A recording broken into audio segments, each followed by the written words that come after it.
Hi guys, welcome to our channel. Today we're doing pillow talk. Literally, like we're on the bed. That's why it's called pillow. It's called pillow talk. Why? Because we're on the bed. Yeah. But pillow talk is more like what you have, the conversation after sex. Really? Mm-hmm. That's what pillow talk is. Like your head is on the pillow and. Oh, okay. I didn't know that. Mm-hmm. Want to get jiggy with it first? No. We'll be right back. Hey guys, welcome to our channel. I'm Benjamin. And I am Akinyi. And today I'm a little bit sick. What is it called? She got her wisdom teeth pulled out. Yeah, on the last vlog you saw, I had my wisdom tooth removed, and I am swelling. I'll administer a COVID test later. I am swelling, and it has affected my sinuses, which I am not sure if I'm having a cold or all connected to my tooth. So I've just been, Benjamin has been my nurse, thankfully. I try. And so far, today was horrible.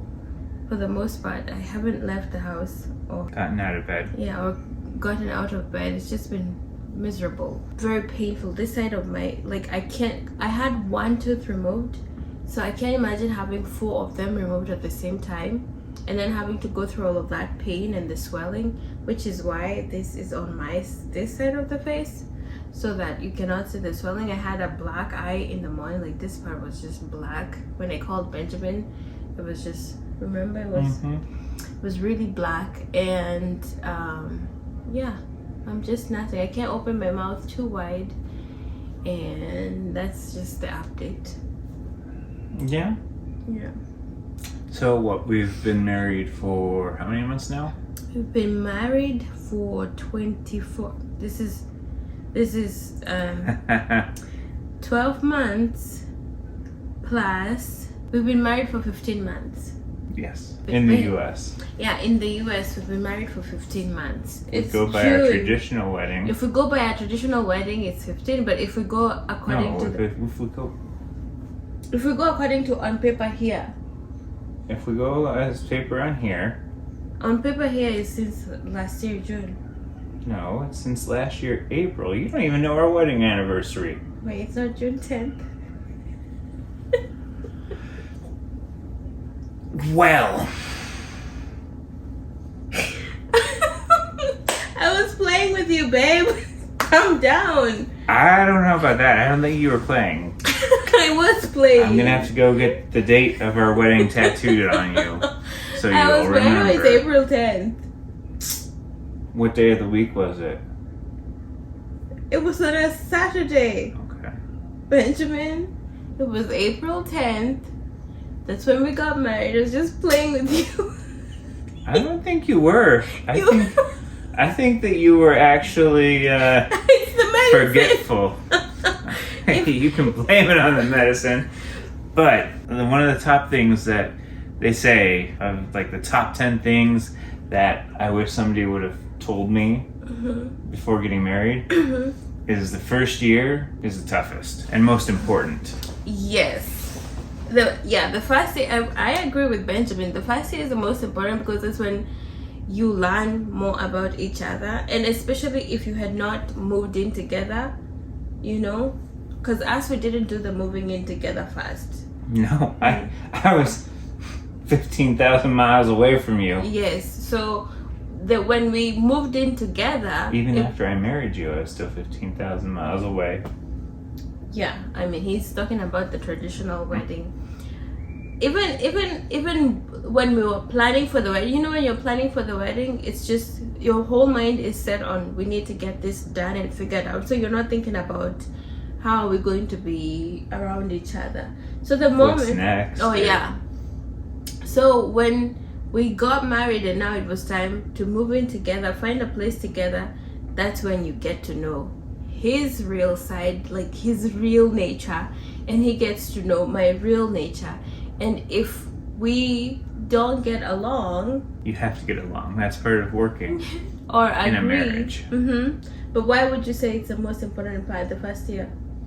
Well, because you're learning everything new. You're learning the interactions, that you like to make the bed new every day, new sheets every single day. I don't make the it's learning those knickknacks about the person, and so with that you need to it's important to learn all that and become partners of each other.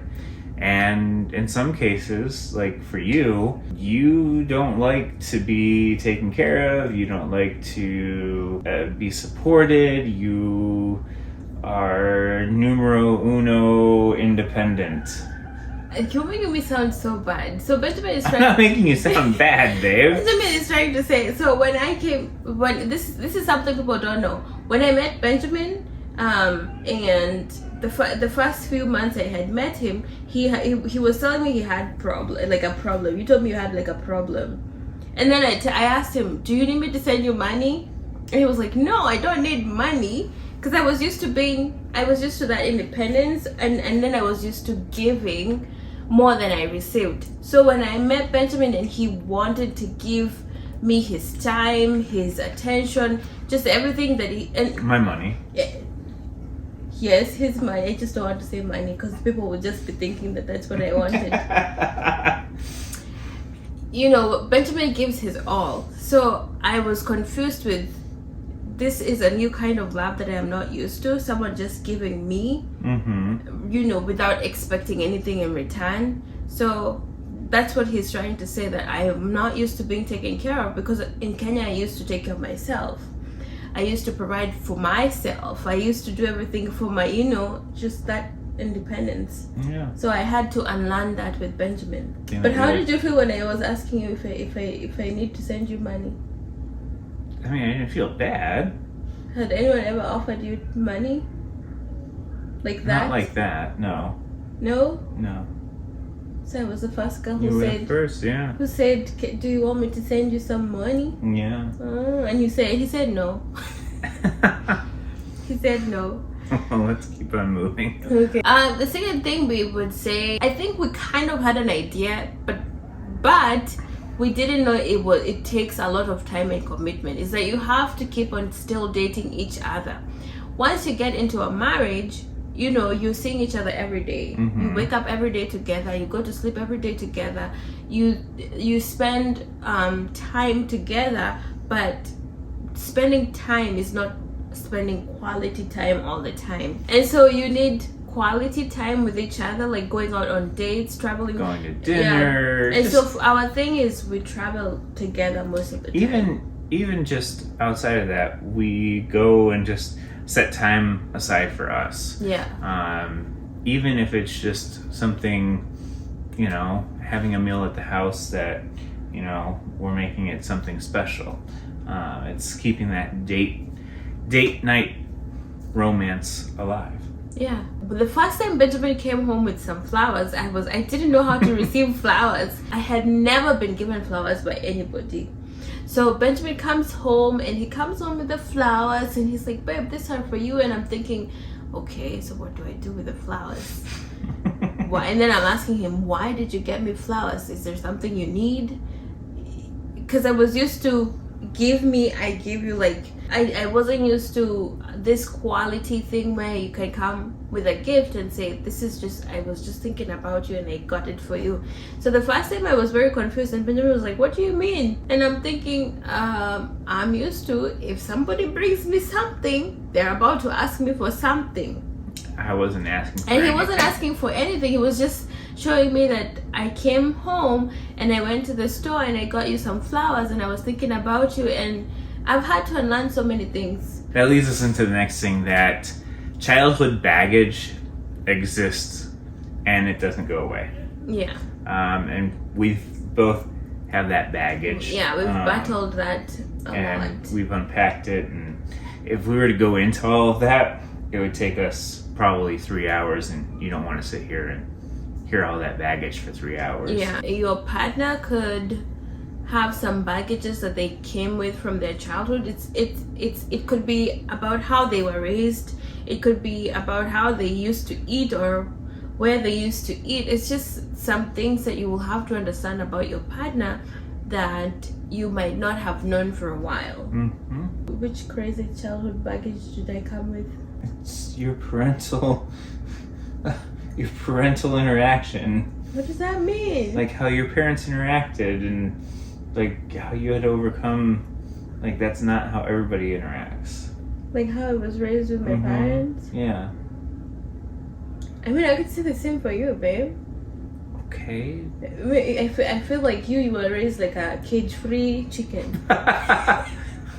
And me, I was raised like a chicken that's in the cage and has, what is it called? Like wake up time, go to bed time. The antibiotics injected. Yeah, the antibiotics, yes, all of those things. So that's how I would say. Okay. You were not raised with a strict parent. I was raised with a very strict parent. I got grounded one summer for the whole summer. See, you can remember that summer. I knew that if I did something wrong, it was not going to be a good day. But anyway, let's keep going. The next one, that you have to apologize all the time.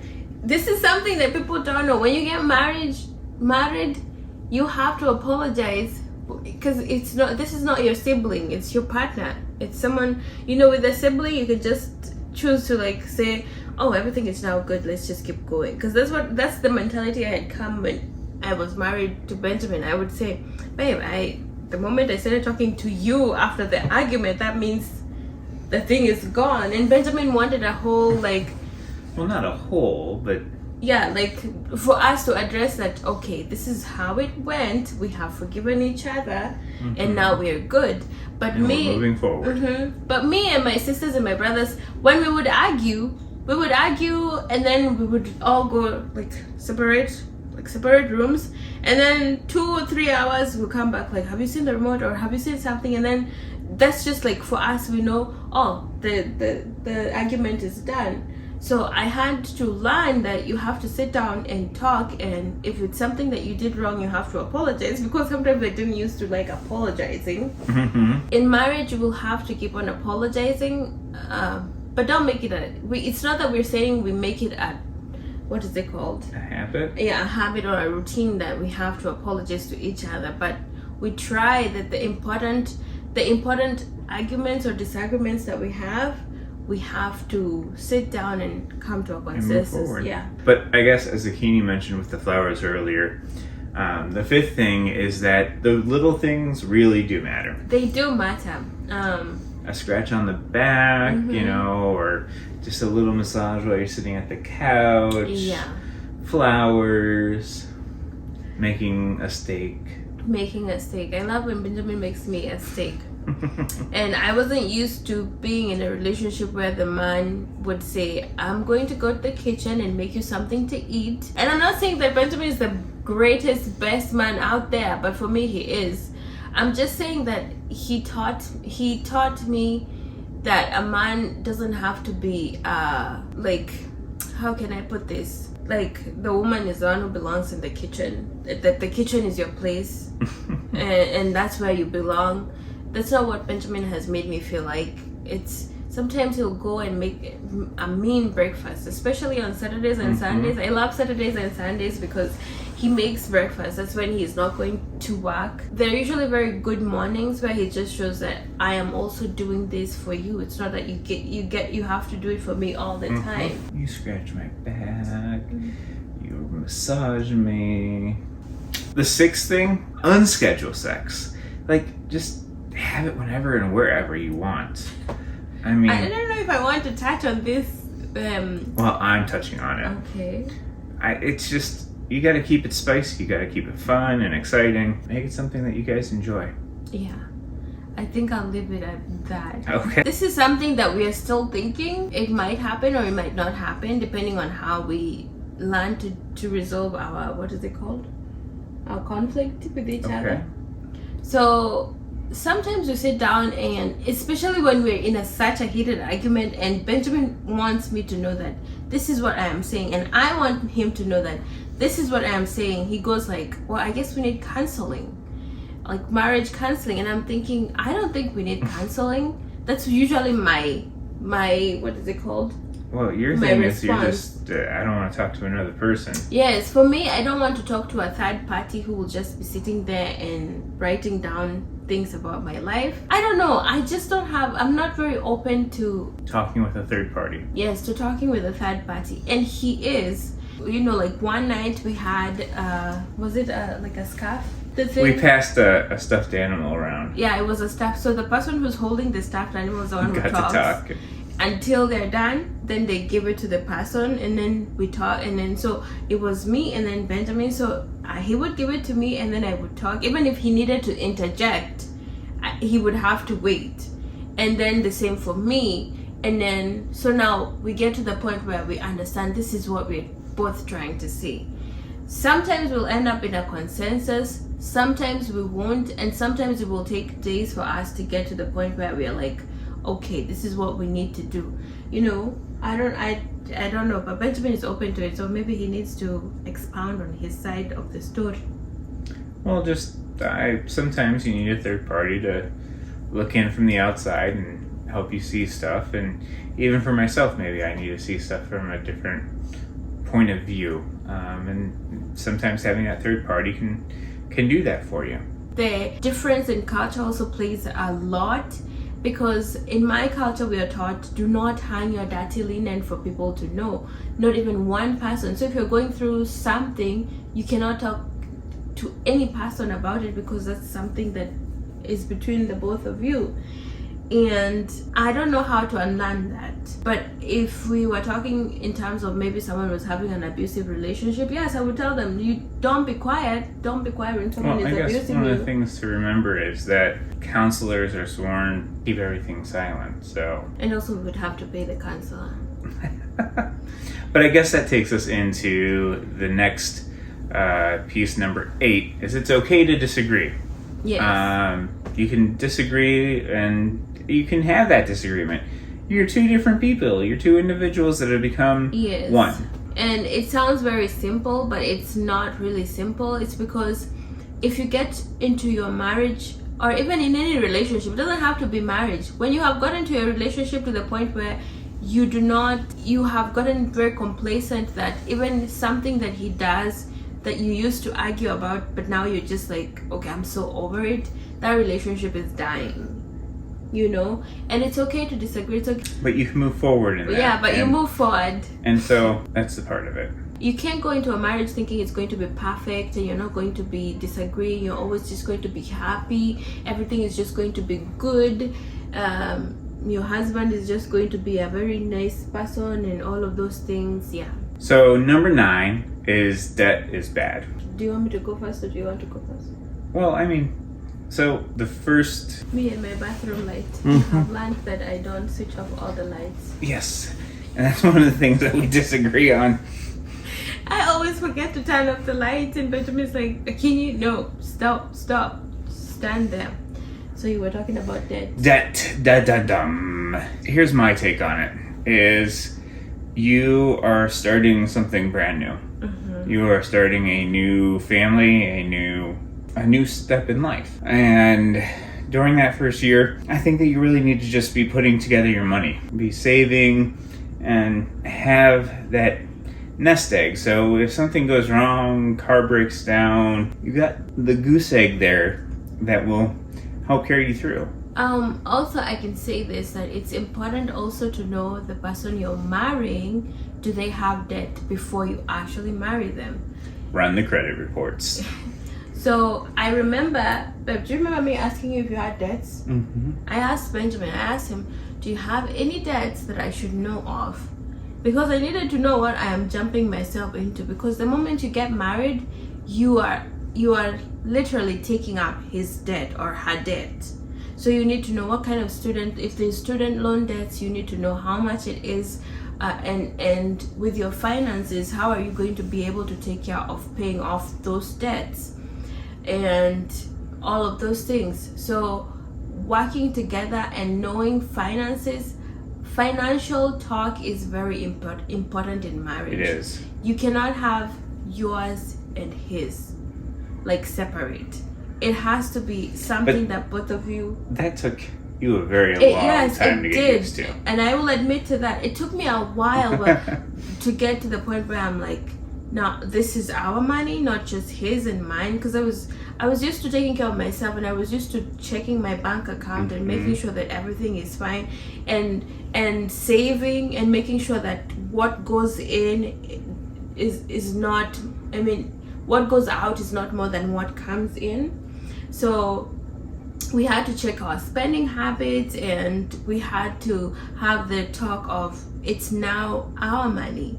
And some marriages, they have it wasn't just one talk, it was many. Yeah, it was multiple conversations. It was multiple conversations because I never used to understand why Benjamin was like, why, in my head I'm thinking, why do we need a joint bank account? Why do we need all of these things? And it might work differently for every different couple, but knowing your finances is very important, and knowing the amount of debt that your partner has is also very important before you get into that marriage, because your partner could be having 10 million worth of debt. How are you going to pay for that? You need to know. So that just became your 10 million too. Yes, so you need to know, and then you need to know how you're going to, because we had to come up with a plan of how are we going to take care of all these debts that we have and how are we going to make sure that we pay it off at a certain period of time. So we had to pick up some jobs that we needed to do to make sure that all the debts have been paid. And so now we can just, that is probably a testimony that we can say that God is great. We do not have any debt right now. Amen. Yeah. So I guess that takes us into number 10. Judgment and criticism, it's just going to kill trust. While Christ is the center of your relationship, trust is another one of those founding pieces to a relationship. So you can't be judging, you can't be criticizing your husband or wife, because that's just going to put up those walls and those barriers that just aren't going to allow for trust to be there. And without trust, I don't think you have much of a relationship. So the last thing is that once you get married, you're marrying into the family, and it's literal. Even if your significant other is not close or too close to his family, you have in essence married into the family. So if there is family drama, be sure you're going to be thrown in there somewhere. We don't have family drama. I'm just saying, Benjamin just wants to make sure that you know that we don't have family drama. Well, I was talking to all of your sisters and your brother and mom a long time before. And you might get input from family members that this is how you should go, or this is the way you should take your marriage. And you take it with a grain of salt. Yes. So I think at the end of the day, remember, they're not the ones who are married to your husband or your wife. You're the one who's married to your husband or your wife.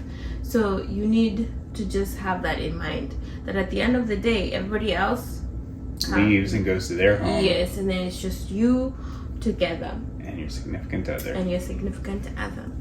So anyway, guys, if there's something that you feel like we have left out, comment down below. And let's have a conversation. Yeah, let's have a conversation. So make sure you hit the bell notification so you know when we post new stuff. Yes. And click the subscribe button if you're not yet subscribed. All right, Kwaheri. Bye.